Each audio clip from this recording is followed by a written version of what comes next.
tali, tali, 4 kali 100, lontar peluru, lompat tinggi. dapat medal, dapat CJ, dapat Semua dapat.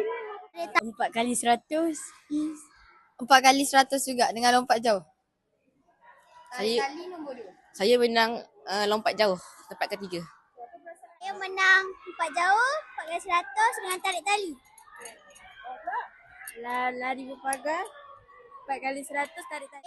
Hari ni, Rumah Kuning apa yang awak dapat? Saya dapat kemenangan nombor 3 tarik tali. Juara nombor 2. Juara nombor 2. Nombor 3 bukan nombor 2, 3. Apa perasaan? Rasa happy.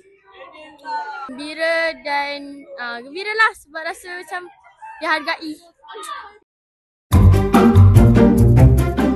Okay, Otoran ni kali keberapa dah ni? Rumah Biru dapat menang tarik tali. 3 tahun betul-betul kita menang.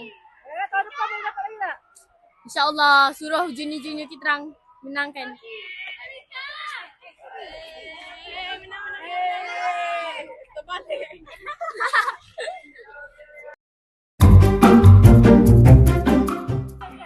Kau rasa tahun ni siapa yang menang? Saya rasa Rumah Biru lah. Sebab tahun lepas dapat nombor 2, tahun ni mesti Rumah Biru nombor 1.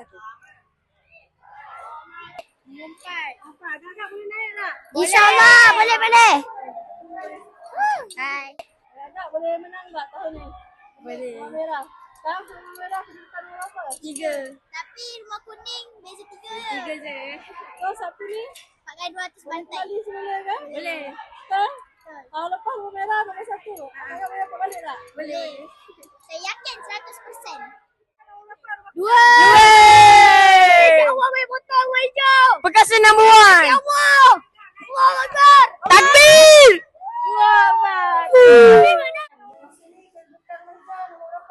Satu. Agak esok boleh tekankan tak? Boleh. InsyaAllah.